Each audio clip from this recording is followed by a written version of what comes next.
नमस्कार, आप देख रहे हैं प्रदेश का सबसे भरोसेमंद news channel India news Uttar Pradesh Uttarakhand और मैं हूं आपके साथ आयुष चित्रांश। मान्यता है कि शिव की नगरी काशी में मां पार्वती अन्नपूर्णा के रूप में विराजमान हैं और उन्होंने खुद भगवान भोले को भिक्षा दी थी और तभी से मिले वरदान के तहत यह माना जाता है कि काशी में कोई भी शख्स भूखा नहीं सो सकता है, क्योंकि उसका पेट खुद मां अन्नपूर्णा भरती हैं। और इतनी बड़ी मान्यता को और मजबूती मिलने वाली है क्योंकि काशी विश्वनाथ मंदिर परिसर के ईशान कोण में मां अन्नपूर्णा की मूर्ति की स्थापना होने वाली है। ये मूर्ति सामान्य मूर्ति नहीं, बल्कि लगभग 100 साल पहले ये चोरी होकर के कनाडा चली गई थी। भारत सरकार की कोशिश और लंबे इंतजार के बाद अब ये मूर्ति वापस काशी लौट रही है और पूरे विधि विधान और हर्षोल्लास के साथ काशी विश्वनाथ मंदिर परिसर में ईशान कोण में सीएम योगी के हाथों ये मूर्ति स्थापित होगी। इसको लेकर के तैयारियां जोरों पर हैं और अन्नपूर्णा मूर्ति 11 नवंबर को दिल्ली से चलकर 14 नवंबर को ये शाम को वाराणसी में पहुंच जाएगी। 15 नवंबर को विधि विधान से मां अन्नपूर्णा की मूर्ति की स्थापना काशी विश्वनाथ मंदिर परिसर में होगी। इसके साथ ही काशी विश्वनाथ मंदिर एक और नए गौरवशाली इतिहास के अध्याय को जोड़ेगा, जिसके बाद हजारों लाखों लोगों को भी काशी विश्वनाथ के दर्शन के साथ मां अन्नपूर्णा के भी दर्शन हो सकेंगे। अब काशी विश्वनाथ मंदिर परिसर के ईशान कोण में मां अन्नपूर्णा की मूर्ति एक मंदिर के अंदर स्थापित की जाएगी।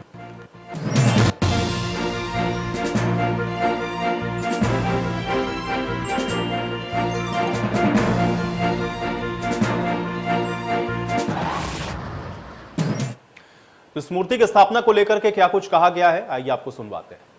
ये 100 साल पहले, ऐसा लोग बताते हैं, 100 साल पहले काशी से मां अन्नपूर्णा की मूर्ति किसी कारणवश, किसी तरीके से, जब पूरा देश स्वतंत्रता की बेड़ियों में जकड़ा हुआ था, स्वतंत्रता आंदोलन चरम पर था, उस समय यह कनाडा पहुंच गई थी। माननीय प्रधानमंत्री जी के संकल्प के कारण, उनके प्रयास के कारण यह मूर्ति भारत आई। अब उस मूर्ति को पुनः काशी में स्थापित करने के लिए कल पुरातत्व विभाग, भारत सरकार द्वारा उत्तर प्रदेश धर्मार्थ कार्य विभाग को वो मूर्ति सौंपी जा रही है। वह मूर्ति पूरे प्रदेश में सड़क मार्ग से रथ पर सवार होकर के लाई जाएगी। रास्ते में कुल 18 जनपद पड़ेंगे, 4 जगह पड़ाव होगा। इन सभी जगहों पर लोगों के दर्शन हेतु मूर्ति को रखी भी जाएगी और 14 तारीख को यह यात्रा काशी पहुंच जाएगी रात में। 15 तारीख को इस मूर्ति का प्राण प्रतिष्ठा और पुनर्स्थापना काशी में किया जाएगा। काशी में कौन कौन रहेगा सर इस शुभ मौके पर? काशी के विद्वज्जन रहेंगे, काशी के संत समाज के लोग रहेंगे, काशी अपने आप में विद्वानों की खान है, विद्वान लोग रहेंगे।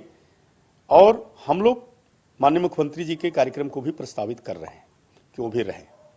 उसमें एक बड़ा कार्यक्रम रुद्राक्ष में होने वाला है और एक कार्यक्रम बाबा विश्वनाथ धाम में, जहाँ पर मूर्ति का स्थापना होना है, प्राण प्रतिष्ठा होना है, वहाँ होगा।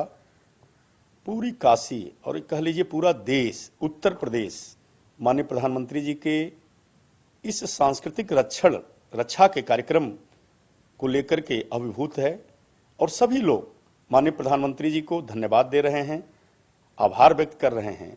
और यह शायद बहुत पहले होना चाहिए था, लेकिन स्वतंत्रता के बाद किसी ने इस पर प्रयास नहीं किया। आदरणीय मोदी जी ने इस पर प्रयास किया और आज यह गर्व और गौरव का विषय है पूरे भारत वर्ष के लिए कि हमारी मां अन्नपूर्णा, जिनके बारे में कहा गया है कि काशी में कोई भी व्यक्ति भूखा नहीं रहता, यह मां अन्नपूर्णा की कृपा है। उस मां अन्नपूर्णा के मूर्ति को पुनः विदेश से भारत ले आकर के उनके प्रतिष्ठा के अनुरूप प्रतिष्ठित करना, इस भाव को लेकर के जो काम किया आदरणीय मोदी जी ने, उसको लेकर के पूरा देश और विशेष तौर पर काशीवासी, काशी का एक एक व्यक्ति जिसके प्रति आदरणीय प्रधानमंत्री जी का एक कुछ अद्भुत और विशेष भाव भी रहता है। अब शायद वही आत्मभाव है जिसके कारण आदरणीय प्रधानमंत्री जी काशी को मेरी काशी का ऐसा करके उद्बोधन करते हैं और प्रत्येक काशी का व्यक्ति अद्भुत प्यार करता है माननीय प्रधानमंत्री जी को। उस काशी के एक एक जन इस समय हर्ष में है, गौरव की अनुभूति कर रहा है और माननीय प्रधानमंत्री जी को बार बार एक ही शब्द बोल रहा है, धन्यवाद मोदी जी। बिल्कुल सर। 2022 में होने वाले विधानसभा चुनाव में बीजेपी एक बार और एक यात्रा का सहारा लेगी। वो यात्रा अन्नपूर्णा यात्रा के नाम से होगी, जो 18 जनपदों से होके गुजरेगी। यह यात्रा पश्चिम से चल के पूर्वांचल में 14 तारीख को समाप्त हो जाएगी। सहयोगी अमीश के साथ रजनीश पांडे, इंडिया न्यूज, लखनऊ।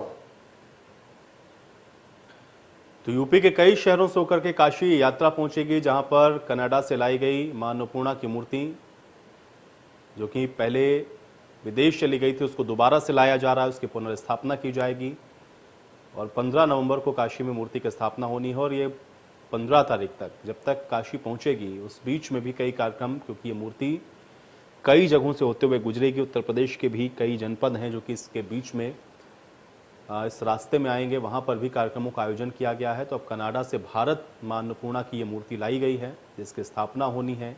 अपने घर अब मां अन्नपूर्णा लौट रही हैं और प्रधानमंत्री का ही ये प्रयास है कि एक बार फिर से मां अन्नपूर्णा वापस अपने स्थान पर लौट रही हैं। उनके स्थापना के बाद अब यहाँ पर आने वाले दर्शनार्थी, यहाँ पर आने वाले श्रद्धालुओं के लिए भी एक आकर्षण का केंद्र होगा और आस्था के साथ भी अगर आप इसको जोड़ें तो आस्था के तौर पर भी मां अन्नपूर्णा, आप जानते हैं कि जहाँ भी होती हैं वहाँ पर कोई भूखा नहीं रहता है, तो इसलिए भी एक आस्था और ज़्यादा इससे बढ़ती हुई लोगों की दिखेगी। तो कुल मिलाकर के 11 नवंबर को दिल्ली से जो यात्रा चलेगी वो 15 नवंबर को वाराणसी पहुंचेगी और इस दौरान यूपी के कई शहरों से होती हुई ये यात्रा पहुंचेगी, जहां पर जो पड़ाव होंगे वहां पर भी कई कार्यक्रमों का आयोजन किया गया है। तो अब ये जो मूर्ति की स्थापना हो रही है या जो मूर्ति जिस तरह से वापस लाई गई है, काशीवासियों के लिए निश्चित तौर पर एक गौरव का पल है, देशवासियों के लिए भी है, चूंकि आस्था के साथ जुड़ा हुआ भी ये प्रश्न है।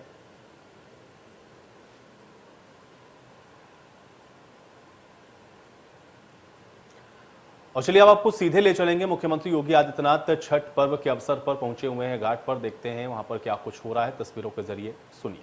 पिछला जो 19 महीनों का समय है वो पूरी दुनिया के लिए बहुत कठिन और चुनौतीपूर्ण रहा है। कोरोना महामारी से पूरी दुनिया त्रस्त हुई है। उसने न केवल सामान्य जनजीवन को प्रभावित किया है बल्कि आस्था को भी बुरी तरह प्रभावित किया है। अभी भी आप देख रहे होंगे अमेरिका में, यूके में, रूस और चीन में कोरोना के मामले में बहुत वृद्धि हुई है, काफी बढ़ोतरी है।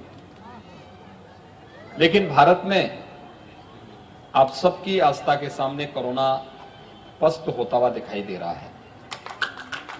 और जब कोरोना को प्रभावी नियंत्रण में लाया गया है तब हमें यह सौभाग्य भी प्राप्त हुआ है कि हम लोक आस्था के इस पर्व पर एकत्र होकर के बड़ी श्रद्धा के साथ, बड़े उत्साह और उमंग के साथ आज सायंकाल आप सब ने यहाँ पर माताओं बहनों ने अस्तांचल सूर्य को अपना अर्घ्य दिया है। कल ब्रह्म मुहूर्त में आकर के सूर्योदय के साथ अर्घ्य देकर के अपने व्रत को संपन्न करेंगे। कितना कठिन और चुनौतीपूर्ण होता है, लेकिन आस्था है और इस आस्था में ताकत भी है। यही आस्था भारत की ताकत है और उस आस्था को सम्मान देना ये किसी भी समाज के लिए भी और सरकार के लिए भी अत्यंत महत्वपूर्ण होता है। इसलिए हम लोगों ने कहा जहां जहां भी छठ के आयोजन होते हैं सूर्य षष्ठी के अवसर पर, वहां पर स्थानीय स्तर पर प्रशासन अवकाश घोषित करें और मुझे प्रसन्नता है कि आप सबको इसका लाभ प्राप्त हुआ है। स्वाभाविक रूप से इस आयोजन के साथ जुड़ने का अपना एक अलग आनंद है और लोक आस्था से जुड़े हुए पर्व के स्वरूप में ये केवल व्यक्तिगत आस्था का प्रश्न नहीं है, प्रकृति और परमात्मा से जुड़ने का भी एक माध्यम हम सबके सामने प्रस्तुत करता है। और प्रकृति के साथ अगर ये पर्यावरण शुद्ध रहेगा तो स्वाभाविक रूप से हम सब भी अपने पर्व और त्योहारों को उसी श्रद्धा के साथ, सम्मान के साथ मनाने में भी सफल होंगे। याद रखना, चाहे वह नदी हो, तालाब हो, कोई सरोवर हो, इन सब के संरक्षण की जिम्मेदारी भी हमें लेनी पड़ेगी। आप देखते होंगे कि अर्घ देते समय माताएं बहनें जल में खड़ी होकर के उस समय ये नहीं देखती कि कितनी ठंडी है। अभी तो फिर भी मौसम ठीक है, लेकिन बहुत बार जब ठंडी ज्यादा होती है तब भी, या जिन क्षेत्रों में ठंड ज्यादा पड़ रही होगी, भोजपुरी समाज के लोग वहां पर बड़ी आस्था के साथ उसमें भी ठंड की प्रवाह के बगैर वहां पर खड़े होकर के अस्तांचल सूर्य को या सूर्योदय के समय कल अर्घ देने का कार्य भी करेंगे। काफी देर तक उन्हें वहां खड़ा होना पड़ता है। अगर हमारी नदियां प्रदूषित रहेंगी तो स्वाभाविक रूप से उसका प्रभाव उनकी आस्था पर भी पड़ेगा। ये पर्व और त्योहार हमें इस संकल्प के साथ जोड़ने की एक प्रेरणा भी है कि हम प्रकृति को बचाने की इस अभियान के साथ अपने त्योहारों को जोड़ें, अपने आयोजनों को जोड़ें। एक बहुत महत्वपूर्ण आयोजन होगा और मुझे लगता है कि इसका लाभ हम सबको प्राप्त होता हुआ दिखाई देगा।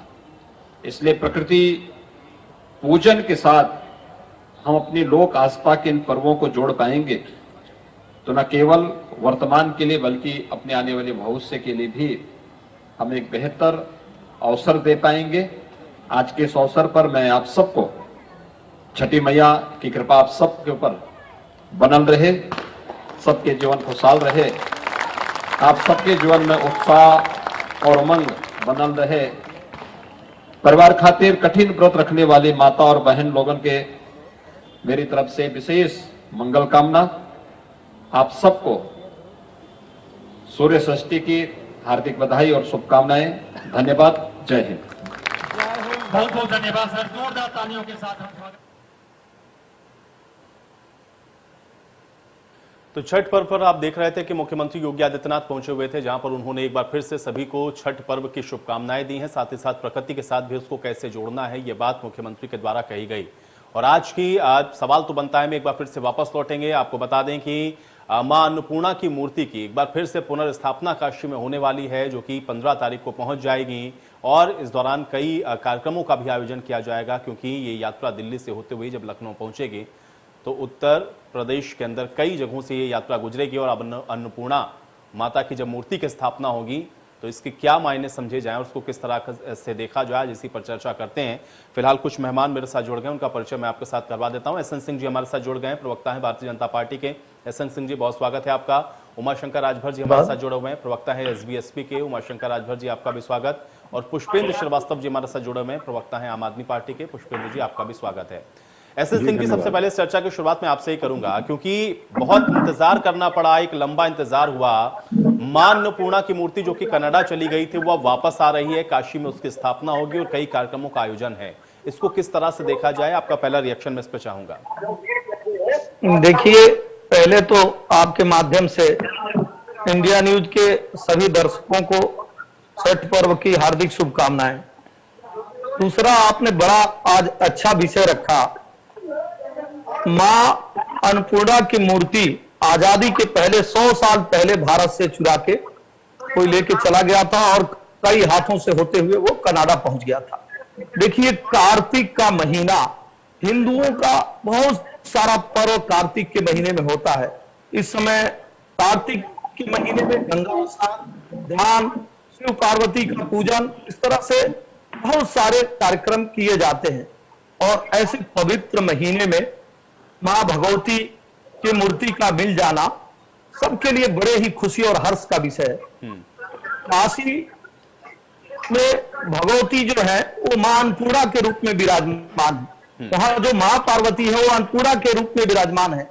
और मान्यता है, ऐसा कहा जाता है कि भगवान शंकर भी मां अन्नपूर्णा से भिक्षा मांगे थे और मां अन्नपूर्णा ने उनको भिक्षा दिया था, आशीर्वाद दिया था और कहा था कि काशी क्षेत्र, पूरे काशी क्षेत्र में कोई भी भूखा नहीं रहेगा, उन सारे लोगों की पेट और क्षुधा को मैं भरूंगी।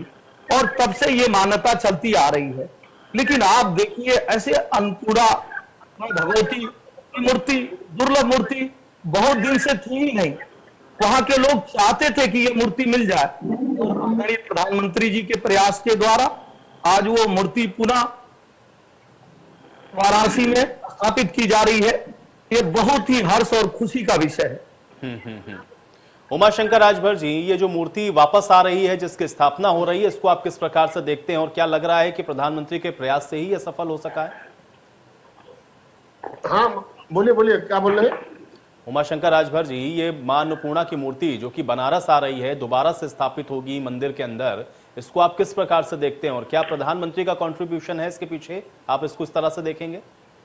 नहीं, देखिए, देश में जो भी अंग्रेजों के समय मूर्तियां बाहर गई थी, अगर आ रही बहुत अच्छी बात है, क्योंकि अन्नपूर्णा, मां अन्नपूर्णा के बारे में जो काशी क्षेत्र है, वो मंदिर आप देखे होंगे, वह तो आस्था का विषय, उसमें कोई सवाल नहीं। अगर मूर्ति लग रही है या काशी विश्वनाथ का जीर्णोद्धार हो रहा है या संकट मोचन का जीर्णोद्धार हुआ, ये तो अच्छी बात है कि इस देश में अगर देवी देवताओं की पूजा होती है, मूर्तियां लगती है, इसमें कहीं कोई बड़ी बात नहीं। इसमें भाजपा कहां से योगदान आ गया, क्या बता दीजिए, या प्रधानमंत्री जी कहां से योगदान आ गया? इसके पहले भी जो मूर्तियां स्थापित हुई है, जो काशी, आप काशी क्षेत्र, क्या मोदी जी के आने की वजह से क्या काशी का विकास हुआ है या बाबा विश्वनाथ जी को लोग जानते हैं? तो काशी एक महान चीज है, पहले से जो है बाबा विश्वनाथ जी, अन्नपूर्णा जी, संकट, जो काशी की पहचान है इसी से है। यह मत कहिए कि इसमें माननीय योगी जी का हाथ है या यह जो है माननीय प्रधानमंत्री जी के प्रयास से है, या कोई नई बात नहीं है बनारस के लिए। पुष्पेंद्र जी, आप कैसे देखते हैं इसको? देखिए, मैं मां अन्नपूर्णा के चरणों में कोटि कोटि प्रणाम करता हूं और इंडिया न्यूज के दर्शकों को, तमाम देशवासियों को छठ महापर्व की बधाई देता हूं। देखिए आयुष जी, मां अन्नपूर्णा की मूर्ति की स्थापना हो रही है, ये पूरे देश के लिए और खास करके काशी के लिए, उत्तर प्रदेश के लिए बहुत खुशी की बात है। हमें भी इसमें कोई आपत्ति नहीं है। लेकिन आयुष जी, आपत्ति सिर्फ इस बात की है कि मां की मूर्ति की स्थापना काशी में हो रही, बहुत अच्छी बात है, लेकिन उसको आप पूरे देश में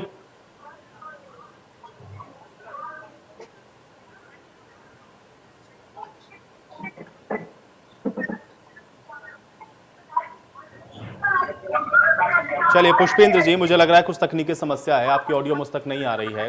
एसएन जी, मैं आपके पास ही वापस आता हूँ। हेलो आयुष जी, मैं कह रहा हूं कि भारतीय जनता पार्टी चूंकि चुनावी मोड में है, 2022 में इलेक्शन है, इसलिए वो किसी भी मौके को भुनाने से बाज नहीं आना चाहती है। आप बताइए, जिस समय हिंदुस्तान दुनिया के ग्लोबल हंगर इंडेक्स जो है 2021 है, उसमें सीरियस लेवल पे है, 27.5 स्कोर के साथ बिल्कुल सीरियस लेवल पे है, यूं कहिए कि अलार्मिंग मोड की तरफ बढ़ रहा है। नागरिकों को खाना खिलाने के, मुहैया कराने के मामले में भारत, कितने शर्म की बात है कि पाकिस्तान, नेपाल और बांग्लादेश जैसे देशों से भी पिछड़ गया है। 116 देशों की लिस्ट में 101वें स्थान पे है रैंकिंग में। ये मरी की हालत हो, वहां मां अन्नपूर्णा का ही अब सहारा रह गया है, क्योंकि भारतीय जनता पार्टी की केंद्र की सरकार और उत्तर प्रदेश की भारतीय जनता पार्टी की योगी सरकार तो अब लोगों को भूखा मारने पर तुली हुई है। अभी आपने देखा होगा, इन्होंने घोषणा कर दी कि नवंबर से जो गरीबों को राशन मिल रहा था, अब उसको भी बंद कर दिया इन्होंने। तो आखिर मां अन्नपूर्णा की यात्रा निकालने की बजाय उस पर जो पैसे खर्च होंगे, ये तमाम जो आप ये आडंबर करने की कोशिश कर रहे हैं, इसके बजाय आपको गरीबों की तरफ देखना चाहिए। उनको 2 वक्त की रोटी कैसे मुहैया होगी, इस बात पे सरकार को गंभीरता से विचार करना चाहिए। मां अन्नपूर्णा की मूर्ति स्थापना हो रही है, उसको हम नमन करते हैं, बहुत अच्छी बात है, उसका स्वागत करते हैं। लेकिन ये जो मानने की और यात्रा निकालने का ये जो भारतीय जनता पार्टी आडंबर कर रही है, हम इसका विरोध करते हैं। इसमें ये तरीका ठीक नहीं है। भुखमरी की ऐसी स्थिति है कि लोग भूखे सोने को मजबूर हैं, उस देश में कोई यात्रा, और ये सिर्फ एक नाटक है भारतीय जनता पार्टी का कि वो अगले चुनाव में किस तरह से एक एक चीज को भुनाने में लगी है, चाहे वो दीपावली के दीप जलाते हैं, चाहे वो इस तरह की यात्राएं प्रायोजित करते हैं, तमाम तरह की चीजें। आप देखिए अभी कल ही माननीय सांसद संजय सिंह जी, हमारी पार्टी के जो नेता हैं, हमारे उत्तर प्रदेश के प्रभारी हैं, उन्होंने किस तरह से दिखाया कि उत्तर प्रदेश में बच्चों को जो छात्रवृत्ति दी जा रही है, जो उनका वर्दी के लिए, ड्रेस के लिए, पैंट शर्ट स्वेटर, मोजे जूते के लिए और स्कूल बैग के लिए जो एक राशि दे रहे हैं 1100 रुपए की। पहले तो इन्होंने क्या किया, अंबेडकर विद्यालय के बालिकाओं के खाते से, जहां जिस दौरान कोरोना के दौरान जब स्कूल बंद थे, उस दौरान इन्होंने 9 करोड़ रुपए उसके एवज में इन्होंने निकाल लिए। उत्तर प्रदेश की सरकार ने उसका घोटाला कर दिया। अब जब इस पे पर्दा डालने की बारी आई तो योगी जी कह रहे हैं कि हम सबके खाते में 1100 रुपए डाल देंगे और 1100 रुपए में बच्चे 2 जोड़ी शर्ट पैंट खरीद लेंगे, एक स्वेटर ले लेंगे, 2 जोड़ी मोजे ले लेंगे, 1 जोड़ी जूता ले लेंगे, एक स्कूल बैग खरीद लेंगे। ये संभव है क्या? कल ही माननीय संजय सिंह जी बाजार में गए लखनऊ में और उन्होंने यही सारा सामान 2636 रुपए का खरीदा। बाकायदा प्रेस कॉन्फ्रेंस करके आप सब लोगों को दिखाया भी, रसीदें भी दिखाई, बताया भी, और साथ में 1100 रुपए का एक चेक भी भेजा इस बेसिक शिक्षा मंत्री जी को कि आप जरा इतने 1100 रुपए में ये सारी चीजें खरीद के दिखा दीजिए। तो जिस उत्तर प्रदेश की ये हालत हो, जहां लोग भूखे मर रहे हो, जहां एसएन सिंह जी से मैं इसका जवाब लेता हूं। एसएन सिंह जी जवाब ठंड से ठिठुरन से पुष्पेंद्र जी, एसएन सिंह जी जवाब देंगे। पुष्पेंद्र जी अब सुन लीजिए, पुष्पेंद्र जी सुन लीजिए। मैं कह रहा हूं कि देखिए पुष्पेंद्र जी ने आज अच्छा बताया, चाल और चरित्र जो है आम आदमी पार्टी का यही है, और न सिर्फ उत्तर प्रदेश की बात हो रही थी, मां अन्नपूर्णा की बात हो रही थी और हंगर इंडेक्स पे चले गए, कोई बात नहीं। अब एक एक करके जवाब ले लीजिए पुष्पेंद्र जी, फिर आप बोलिएगा। आज देखिए आस्था और पर्व का इतना बड़ा छठ त्योहार है, दिल्ली में बड़े धूमधाम से मनाया जाता है। आदरणीय केजरीवाल जी भी चुनाव के पहले बहुत बार छठ पर्व में गए और कुमार विश्वास जी उसके प्रत्यक्ष प्रमाण हैं, और तमाम लोगों के साथ जो है वो जाते रहते थे। और आज क्या हुआ, यमुना बिसैली आज तो ही नहीं, 1 महीने पहले से होगी, 1 साल पहले से होगी, 4 साल पहले से होगी। आस्था के इस पर्व और त्योहार में अर्घ किससे दिया जाता है? दूध से दिया जाता है, जल से दिया जाता है, उससे भी प्रदूषित नहीं होगी। किन कारणों से इतने बड़े आस्था के पर्व पे आपने यमुना में जाने पे रोक लगा दिया? इससे इनकी मंशा साफ है कि ये त्योहार और चीजों को नहीं मानते हैं। दूसरे सुन लीजिए, आप फिर बोल लीजिएगा, अभी आपको मौका मिलेगा तो बोल लीजिएगा। दूसरा सुन, अभी एक एक करके दे लीजिएगा पुष्पेंद्र जी। दूसरा देखिए, ये चीजों को नहीं मानते हैं और भारतीय जनता पार्टी प्रचार करती है, देखिए हम तो जब सरकार में थे तब और जब नहीं थे तब, फाउंडेशन डे से हम पहले दिन से इन चीजों को करते आ रहे हैं और आगे भी करते रहेंगे। धर्म अर्थ मोक्ष काम, ये हमारे चारों जो है धर्म में ऐसा है, हम इसी तरह का कर्म करते हैं। आप अगर इस चीज को नहीं मानते हैं और तमाम बेरोजगारी है, भूखमरी है, आप किसी भूखे को देते? आप अयोध्या में क्या करने गए चुनावी समय में? आप हर समय तो नहीं जाते हैं। दूसरे शब्द का जवाब ले लीजिए इनका। तीसरा जो ये कह रहे थे कि भाई हमने जो है हंगर इंडेक्स में जो है आज पूरा भारत जो है पाकिस्तान और बांग्लादेश से पीछे है।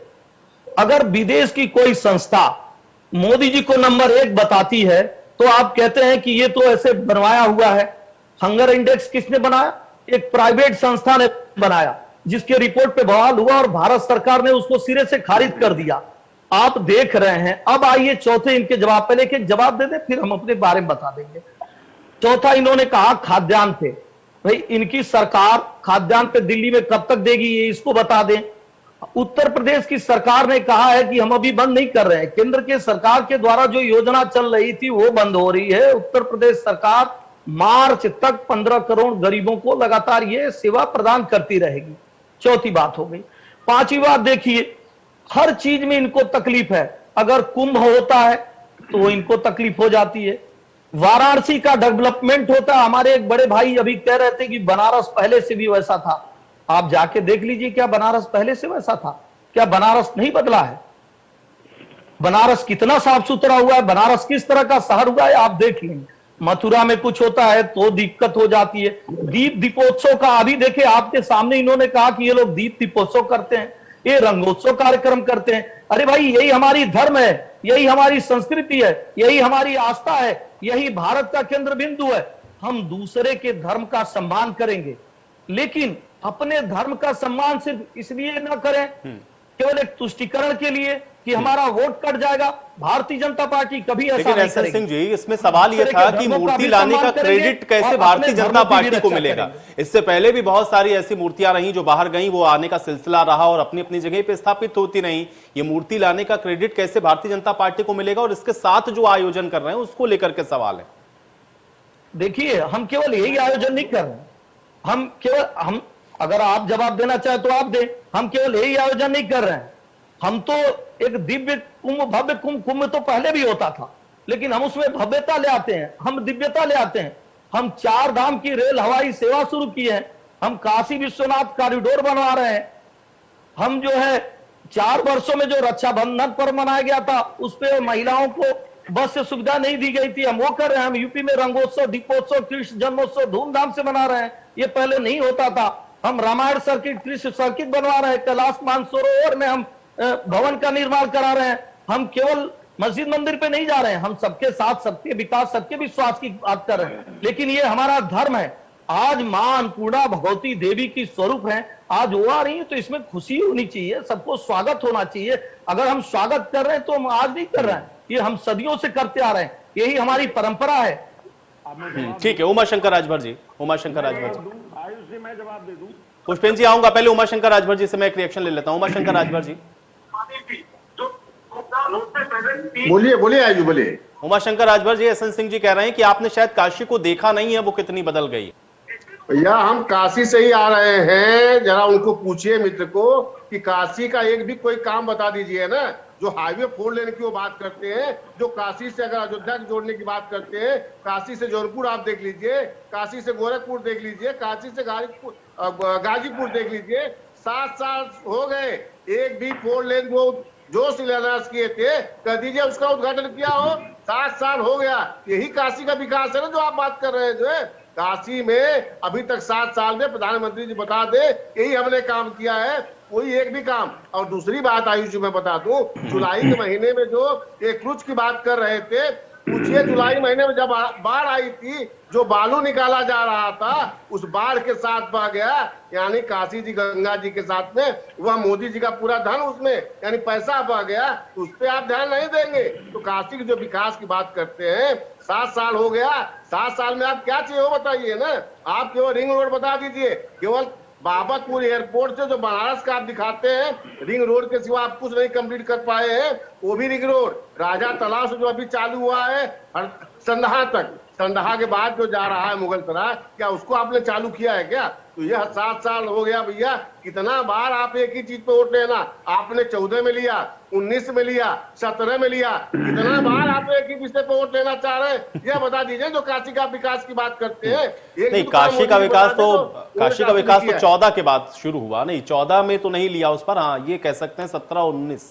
पुष्पेंद्र जी देखिए सिंह साहब अभी ये बात कह रहे थे कि छठ पूजा जो है वो यमुना जी गंदी हैं और वहां नहीं मना रहे हैं और इस तरह की बात कर रहे हैं। इनके आरोपों से मैं ये कहना चाहता हूं कि देखिए, जो दिल्ली डिजास्टर मैनेजमेंट वाला जो DDMA है, उसके चेयरमैन माननीय उपराज्यपाल जी हैं दिल्ली के, और उपराज्यपाल जी की नियुक्ति भारतीय जनता पार्टी की सरकार ने की है। और वो किसके इशारे पे कितना काम करते हैं ये पूरी दिल्ली को पता है, पूरे हिंदुस्तान को पता है। आप ये बताइए कि उन्होंने क्यों नहीं दी अनुमति कि यमुना के किनारे छठ पूजा का आयोजन हो सके। पहली बात, इनके सवाल का ये जवाब है। बावजूद इसके अरविंद केजरीवाल जी की सरकार ने दिल्ली में 800 घाटों पे छठ पूजा का आयोजन किया है और बाकायदा वहां सारी सुविधाएं उपलब्ध कराई हैं, और इसके लिए दिल्ली की जनता ने अरविंद केजरीवाल को धन्यवाद दिया है। अब दूसरी बात, इन्होंने कहा कि कितने दिन तक राशन देंगे। देखिए, माननीय मुख्यमंत्री जी हमारे अरविंद केजरीवाल जी ने जिस दिन आपकी केंद्र सरकार की घोषणा आई कि अब वो नवंबर से राशन बंद कर रहे हैं, जनता का मुफ्त राशन नहीं देंगे, अब उसी दिन माननीय अरविंद केजरीवाल जी ने 6 अक्टूबर को ये घोषणा की कि अगले 6 महीने हम जनता के साथ हैं, दिल्ली की जनता को मुफ्त राशन हम देंगे, ये हमारा काम है, दिल्ली की जनता ने हमको चुन के भेजा है। और साथ ही उन्होंने माननीय प्रधानमंत्री जी को एक चिट्ठी भी लिखी कि सर इस समय इनको जरूरत है, इनका हाथ पकड़ने की जरूरत है, इनको सहारा देने की जरूरत है, और इस समय ये जुल्म मत करिए, ये जो योजना आपकी चल रही है इसको आगे कंटिन्यू चलते रहने दीजिए। दो बातों का जवाब हो गया। तीसरा ये जो कह रहे थे कि हंगर इंडेक्स को नहीं मानते, अरे भैया जब मोदी जी की तारीफ होती है तो आप ढोल बजाते फिरते हैं पूरे हिंदुस्तान में कि भाई मोदी जी नंबर 1 हो गए, मोदी जी तो बहुत बड़े हो गए, मोदी जी की तो वाह वाह हो रही है। तो हंगर इंडेक्स वाली बात पे क्या आपत्ति है? हम आपको आईना नहीं, लेकिन पुष्पेंद्र जी यही तो 22 वर्षा है ना, तब आप लोग नहीं मानते हैं, तब आप लोग नहीं मानते हैं, तब आप उसको सिरे से खारिज करते हैं, और अब आप जिस रिपोर्ट का हवाला दे रहे हैं उसको वो खारिज कर दे रहे हैं। तो एक ही सिक्के के दो पहलू हो गए, या तो किसी बात को आप लोग स्वीकार कर लिया करिए, लेकिन आप लोग नहीं करते।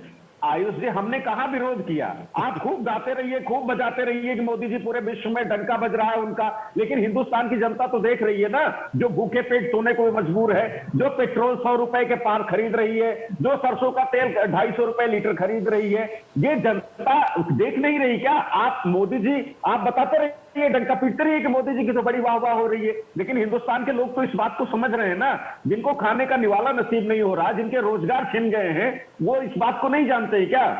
तो आपके पीटने से, ढोल पीटने से नहीं होगा। अब हंगर इंडेक्स वाली बात कोई झूठी नहीं है, आप चले जाइए उत्तर प्रदेश के किसी शहर में, देखिए क्या हालत है लोगों की। ठीक है, एसएन सिंह जी जवाब देंगे इसका। ठीक है, देखिए पुष्पेंद्र जी अब जवाब लेते हैं, एसएन सिंह जी। हाँ, देखिए आदरणीय मुख्यमंत्री जी बहुत पहले कहते थे कि जैसे ही दिल्ली में हमारी सरकार आएगी हम यमुना इतना साफ सुथरी कर देंगे कि हम खुद भी स्नान करने चलेंगे और आप लोगों को एक एक को ले चलेंगे। कल मैं वैष्णो देवी से आ रहा था, रात को वैष्णो देवी कटरा में ट्रेन में चढ़ा, सुबह जैसे ही ट्रेन दिल्ली में आई तो मैं झुग्गी झोपड़ी देखा और मैं पूछा भाई कहाँ आ गए, तो ये पता चला कि दिल्ली आ गए। हम कह रहे यहाँ तो अरविंद केजरीवाल साहब कहे थे कि एक भी झुग्गी झोपड़ी नहीं रहने देंगे, यहाँ तो स्वीडन और देश की राजधानी है, यहाँ कैसे झुग्गी झोपड़ी आ गई है? तो नहीं भाई हम दिल्ली आ गए हैं, झूठ हम नहीं बोल रहे हैं, कौन झूठ बोल रहा है ये बता देंगे हमारे बड़े भाई। तीसरी बात इन्होंने कहा मोदी जी का डंका बज रहा है कि नहीं बज रहा है। कई विषयों पे आप लोग क्या होता है, हाउस में अगर कोई बात रहती है तो आप साथ रहते हैं, और जब वही बात कहीं दूसरे जगह आ जाती है, आज उन मुद्दों को हम लेके नहीं जा रहे हैं, आपको समय दिया जाता है, वहां पूरा आप बोलते हैं और बाद में कहते हैं ये तो मैं नहीं बोला। मोदी जी का जो डंका बज रहा है वो वाकई में उस तरह का कार्य किए हैं बज रहा है। आप देखे होंगे कोरोना काल में 2-2 दिन 3-3 दिन के बाद आप सरेंडर कर जाते थे, और केंद्र सरकार के नेतृत्व में जो है, केंद्र सरकार के नेतृत्व में जब आदरणीय होम मिनिस्टर साहब ने सारी व्यवस्था संभाली तब जाके हुआ। श्रीमान जी राजभर साहब आपके बीच में बोला नहीं, आपके बीच में मैं बोला नहीं। आपके सवाल पर भी आएंगे, आपके सवाल पर भी आएंगे। काशी के डेवलपमेंट की बात हुई थी, काशी में क्या हुआ वो भी पूछेंगे। पहले पुष्पेंद्र जी की बात का जवाब हो जाए, पुष्पेंद्र जी की बात का पहले जवाब हो जाए, फिर आपकी बात का जवाब। इस समय ठीक है, देखिए अब इनकी पार्टी के, राजभर जी की पार्टी से आज एक बयान आया है कि अगर जिन्ना जी को देश का प्रधानमंत्री बना दिया गया होता तो ये बंटवारा नहीं होता। ये इसमें किसका दोष था? पहली बात। दूसरी बात, आप किसके साथ खड़े हैं आज जो लाखों करोड़ों हिंदुओं मुसलमानों का कत्ल किया? अरे भाई देश की आजादी के पहले जो भी था, देश की आजादी के बाद क्या हुआ? ट्रेन में, बसों में, सड़कों पे जिस तरह से महिलाएं, बहनें और सब लोग मारे गए, काटे गए, उसकी जिम्मेदारी किसकी है? ऐसे जिम्मेदार आदमी को, इस तरह के दोषी आदमी की आप तारीफ करने में लगे हुए हैं, और यहां चैनल पे बैठ के आप जो है भारतीय जनता पार्टी की बुराई कर रहे हैं। देश की अखंडता, देश की एकता। उन्होंने कहा, आपने कहा ना कि काशी में बहुत कुछ बदला, उन्होंने 3-4 कनेक्टिंग रोड का नाम लिया कि वो 4 लेन आप नहीं बना पाए। काशी में कौन से विकास के काम आपने किए वो आपसे पूछ रहे थे, उसका स्पेसिफिक जवाब। देखिए मैं कह रहा हूं साहब को, अभी राजभर साहब जाके देख लीजिए, बाबा विश्वनाथ जी के दर्शन के लिए जब आप जाते थे तो किस तरह की विपदा झेलनी पड़ती थी। वाराणसी के शहर में जब आप घुसते थे तो किस तरह की विपदा आपको झेलनी पड़ती थी। सच्चाई के तौर पे बाबा विश्वनाथ जी का नाम लेकर कह दें कि क्या पहले वाली ही व्यवस्था वहां पे है?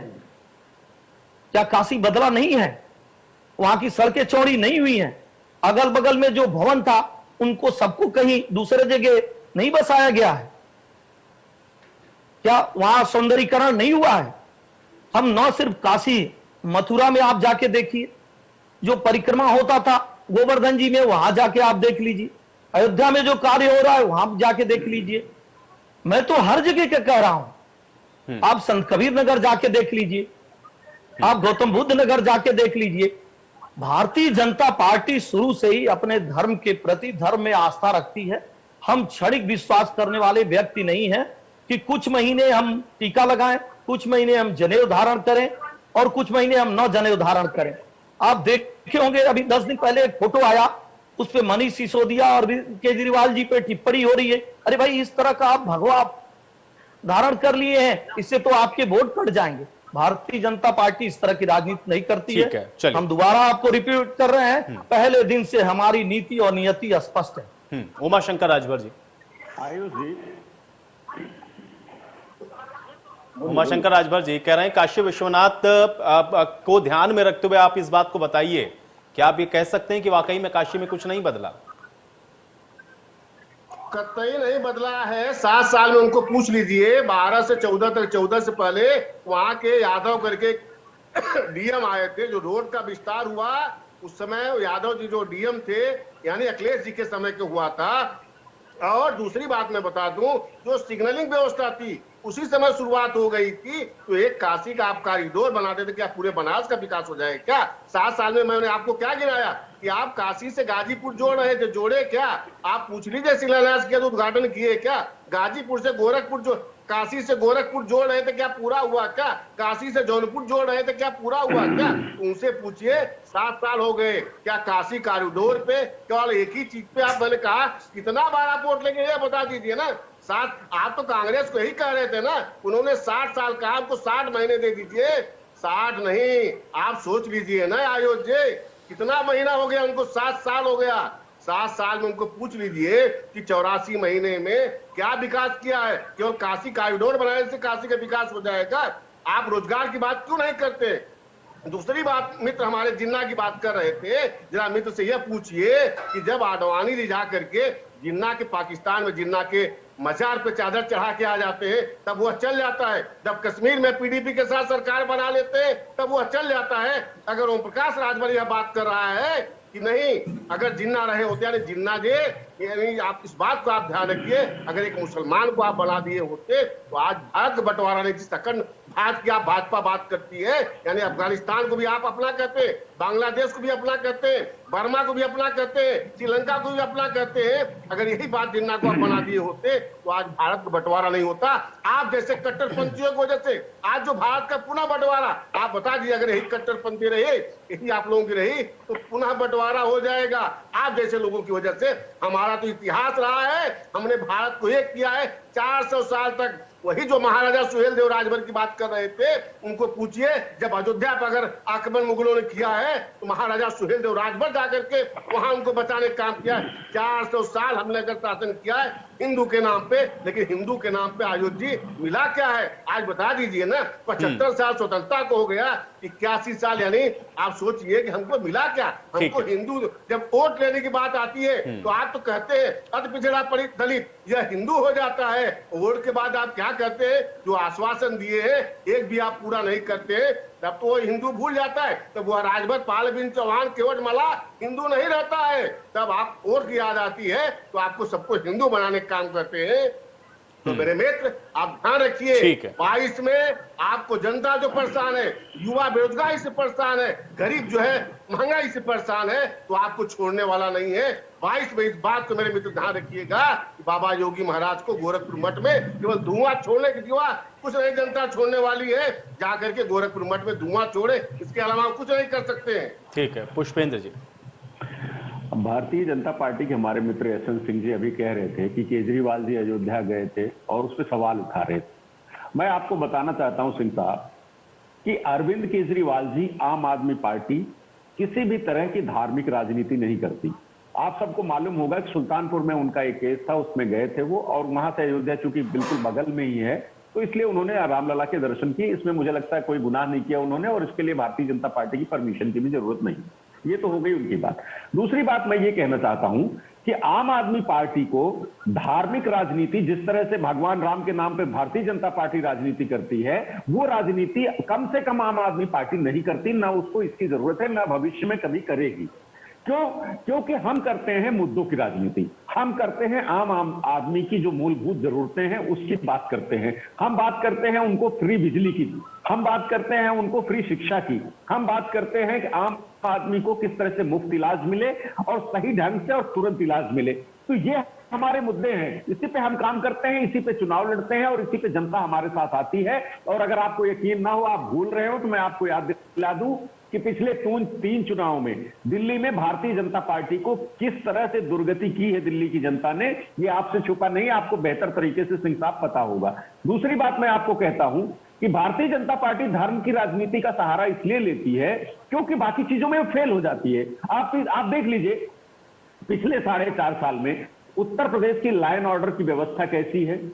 आप देख लीजिए वहां के क्राइम कंट्रोल ब्यूरो के जो आंकड़े हैं उसको देख लीजिए, हर चीज में अपराध में नंबर 1 है। वहां पे एटा जैसा कांड हो जाता है जहां पे एक दलित युवती के साथ दुराचार होता है और बाद में पुलिस उसको किस तरह से रात के अंधेरे में पेट्रोल डाल के उसके शव को जला देती है, उसके घर वालों की अनुमति के बिना। इंद्रकांत त्रिपाठी जो व्यापारी हमीरपुर का, उसका मर्डर हो रहा है। तो पुष्पेंद्र जी, कुल मिलाकर के आप ये कहना चाह रहे हैं कि ये जो अन्नपूर्णा की मूर्ति की स्थापना का जो भव्य आयोजन कर रहे हैं वो सिर्फ और सिर्फ इसलिए है कि उनको वोट मिल जाए? इसका वोट का कनेक्शन जोड़ रहे हैं पुष्पेंद्र जी आप इसके साथ? चलिए पुष्पेंद्र जी, आपकी ऑडियो भी मुझ तक स्पष्ट नहीं आ रही है। हसन सिंह जी, इसका जवाब दें। देखिए, मैं एक एक करके जवाब दे दूं। पहले मैं जवाब दे दूं, भाई ने कहा कि भाई अगर आज मुसलमान रहते तो भारत का बंटवारा नहीं होता। आयुष जी 5 सेकंड मुझे दीजिए, मेरी बात कट गई थी। ठीक है पुष्पेंद्र जी, जल्दी से कंप्लीट करें। हाँ, मैं यही कह रहा था कि सिंह आपसे पूछिए कि उत्तर प्रदेश में अपराधियों का बोलबाला है, महिलाओं का उत्पीड़न हो रहा है, बेरोजगारों पे आप लाठियां बरसा रहे हैं, जहां आपको मौका मिल रहा है घोटाला करने से नहीं चूक रहे हैं, चाहे वो जल जीवन मिशन में आपने घोटाला किया। नहीं ठीक है, लेकिन पुष्पेंद्र जी, भाई मां अन्नपूर्णा की मूर्ति की अगर स्थापना कर रहे हैं और आप लोग कह रहे हैं ये बहुत बेहतर है, तो फिर उस पर इतने इफ बट क्यों है? इनको करने दीजिए, इससे जनता कैसे इनके पास चली जाएगी? आयुष जी, मैं सिर्फ यही कह रहा हूं कि धर्म की राजनीति ये इसीलिए करते हैं क्योंकि इनके पास काम इन्होंने नहीं किया पिछले 4.5 ठीक है, चलिए अब एहसन सिंह जी, अब एहसन सिंह अब सुन लीजिए अब एहसन एक एक लोग सुन लीजिए। ठीक है पुष्पेंद्र अभी जी, हमारे अब सुने। हाँ, अभी हमारे राजभर भाई कह रहे थे कि पाकिस्तान हम चले जाते तो अच्छा रहता, तो मैं कहूंगा बांग्लादेश और पाकिस्तान में जितने हिंदू थे, जो भी जिस जाति के भी थे, सारे जातियों का नाम इन्होंने गिनवाया। वहां पहले कहीं किसी देश में 19% थे और कहीं हम 27% थे। आज घट के क्या हो गए हैं, उनकी हालात क्या हो गई है। और जिस आजादी से आज ये मठ मस्जिद की बात कर रहे हैं हिंदुस्तान में बैठ के, अगर ये पाकिस्तान और बांग्लादेश में रहते तो इस आजादी से ये बात नहीं कह पाते। लेकिन कोई बात नहीं, इनको यही चीज शोभा दे, मुझे इससे कोई आपत्ति नहीं। पहली बात। दूसरे का जवाब ले लीजिए, जो इन्होंने कहा कि आप वाले ने, इनसे पूछिए, बहुत छोटा सा प्रदेश है दिल्ली, 7 साल से ये यहां राज्य कर रहे हैं, कितने मेडिकल कॉलेज इन्होंने बनवा दिया, कितनी नई यूनिवर्सिटी इन्होंने बना दिया, कितने रोजगार इन्होंने दे दिया। हम तो बतला रहे हैं कि हम 5 शहरों में मेट्रो दिए, हम तो बता रहे हैं कि हम 30 मेडिकल कॉलेज दिए, 5 एक्सप्रेसवे दिए, हम राष्ट्र के 40 ऐसी योजनाएं हैं। आप सुन लीजिए सर, आप सुन लीजिए ना, मैं यही तो पूछ रहा हूँ। बात कर रहे हैं जिसका आपने शिलान्यास किया, क्या उसका उद्घाटन किया? क्या करने जा रहे हैं सर, उसमें आपको इनवाइट करने जा रहे हैं। इसी महीने आपको पूर्वांचल एक्सप्रेसवे के उद्घाटन में आपको इनवाइट करेंगे, हम सभी पार्टियों को इनवाइट करेंगे। और सुन लीजिए, गोरखपुर एक्सप्रेसवे का भी उद्घाटन चुनाव के पहले हो जाएगा, गाजीपुर बलिया लिंक रोड का पहले ही हो जाएगा। और आप आके दवा करा सकते हैं, गोरखपुर में जो एम्स बना है, आप देवरिया के हॉस्पिटल में ओपीडी शुरू हो गई, आप दवा करा सकते हैं। आप कई जगह से जहाज से उड़ सकते हैं, आपके बगल में ये इलाहाबाद है, वहां से भी आप जहाज पकड़ के यहाँ आ सकते हैं। लेकिन आम आदमी पार्टी की तरह हम झूठ नहीं बोलते हैं भाई। जब कोई बात पड़ती है तो आप कहते हैं कि ये तो केंद्र सरकार की जिम्मेदारी है, ये तो एलजी की जिम्मेदारी है, और यदि आपको करना होता है तो एलजी की जिम्मेदारी नहीं होती है। आज इतने बड़े छठ पर्व को आपने रोक के हिंदू धर्म के खिलाफ आपने काम किया, ये एलजी की जिम्मेदारी हो गई। प्रदूषण अगर पंजाब से आ रहा है तो ये पंजाब की जिम्मेदारी है, अगर यमुना गंदी हो रही है तो ये हरियाणा की जिम्मेदारी है। मतलब आपकी कोई जिम्मेदारी नहीं है, आपकी सिर्फ यही जिम्मेदारी है कि जितना मीठा चीज है उनका है, कड़वा सब दूसरे प्रदेशों का है। मैं जवाब देता हूँ। चलिए ठीक है, एक सेकंड पहले उमाशंकर राजभर जी, उमाशंकर राजभर जी। सुनिए सुनिए सुनिए, आयुष जी सुनिए जरा, मुझे जवाब दे नहीं पुष्पेंद्र जी आ रहा हूं, पहले एक एक करके भाई। देखिए उमाशंकर राजभर जी पहले। बोलिए जी, बोलिए। उमाशंकर राजभर जी कह रहे हैं कि हम तो एक्सप्रेस पे बना रहे हैं और अब आपको इनवाइट भी करने वाले हैं, आइएगा उस पर। मेरे मित्र से यही पूछिए, मायावती अगर 2007 से 2012 में रही तो आगरा एक्सप्रेस वे बनवा दिया। माननीय अखिलेश जी रहे तो 12 से 17 तक सोचिए, आगरा से लखनऊ बनवा दिए, और लखनऊ से जो पूर्वांचल की बात कर रहे हैं, अगर नींव रखी है तो अखिलेश सरकार ने रखी है। मेट्रो लाने का अगर किसी ने काम किया है तो अखिलेश जी ने किया है। अगर एम्बुलेंस स्वास्थ्य के बारे में अगर कोई काम किया है तो 108 नंबर गरीबों के लिए जो आज काम आ रही है, एम्बुलेंस चलाने का काम किया है, माननीय अखिलेश जी ने किया है। 100 नंबर जिसको बाबा जी देखिए 112 कर दिए जो है, 30 जो आदरणीय राजभर साहब 30 मेडिकल कॉलेज जो बने हैं, क्या उसमें आप दवा कराने नहीं जाएंगे? देखिए आप लोग इस तरह का विरोध मत करिए, जो देश हित में है, प्रदेश हित में है, जनता के हित में है, उसका विरोध मत करिए। राजभर साहब, आप लोग और आपके सहयोगी पार्टी समाजवादी पार्टी ने कहा ये वैक्सीन हम नहीं लगवाएंगे। ये वैक्सीन किसकी है? भारतीय जनता पार्टी की है, जिसके चक्कर में हजारों जानें चली गई। मैं कह रहा हूं, ठीक है पुष्पेंद्र, प्रदेश के लोगों को इस तरह की बातों से गुमराह मत कीजिए। जो अच्छी बातें हैं उसका स्वागत करिए राजभर साहब, पुष्पेंद्र जी, उसका ठीक है उमाशंकर राजभर जी, ठीक है उमाशंकर राजभर जी, उमाशंकर राजभर जी, बहुत सारी उन्होंने रोड के नाम बताए, खैर उद्घाटन करेंगे, आपको बुला लेंगे। अब पुष्पेंद्र जी, आयुष जी, मैं सिंह साहब को ये कहना चाह रहा हूँ, ये कह रहे हैं कि अरविंद केजरीवाल ने कितने अस्पताल मेडिकल कॉलेज बनाए। मैं आपको बता दूं कि पहली बात तो ये कि इनको शायद मालूम नहीं है, या फिर मालूम है तो जानबूझ के अनजान बन रहे हैं। दिल्ली में जमीन केंद्र सरकार के पास है, वो राज्य का मैटर नहीं है, वो डीडीए के पास है, और डीडीए बाकायदा केंद्र सरकार के अंडर में। अरे किसको लिखित में दिए हैं वो दिखा दीजिए कि मैंने पत्र दिया और नहीं दिया। अब आप बीच में मत बोलिए ना सिंह साहब, ये तो अच्छी बात नहीं है। नहीं, मैं नहीं बोलता हूं, मैं किसी के बीच में नहीं बोलता हूं। आप सुन लीजिए, अभी पिछले महीने ही 7 अस्पताल का बाकायदा शिलान्यास किया गया है, और 6400 बेड का, 7 को मिलाकर के 6400 बेड तैयार करने जा रही है केजरीवाल सरकार। दूसरी बात मैं आपको बता दूं, जो आप बात कर रहे हैं यमुना की, तो अरविंद केजरीवाल जी नहीं हैं, डीडीएमए के चेयरमैन माननीय उपराज्यपाल जी हैं, और उपराज्यपाल जी को सरकार कहती है, केंद्र सरकार। सरकार, यही तो मैं कह रहा हूं कि जो कुछ भी गलती है वो सब दूसरे की है, और जो अच्छाई है, देखिए आप ये कह रहे हैं कि दिल्ली में हमारा कोई अधिकार नहीं है। पुष्पेंद्र सर, मैं कह रहा हूं आप ये कह रहे हैं कि दिल्ली में हमें कोई अधिकार करने का नहीं है, लेकिन अगर कुछ हो जाता है तो वो आपका है, यही तो कह रहा हूं। चलिए ठीक है, आप लोग के आरोप प्रत्यारोप के बीच में चर्चा भी मुझे यही समाप्त करनी पड़ेगा, मेरे पास समय नहीं। बहुत शुक्रिया आप लोगों ने समय निकाला, इस चर्चा का हिस्सा बने। हालांकि ये बात सही है कि अन्नपूर्णा की मां की जो मूर्ति है उसकी स्थापना हो रही है, लेकिन उसके साथ जो राजनीति जुड़ी हुई है उस पर भी अभी से टीका टिप्पणी शुरू हो गई है, और अब देखिए आगे राजनीति किस करवट और जाकर के बैठती है। आज सवाल तो बनता है, मेरे साथ फिलहाल इतना ही।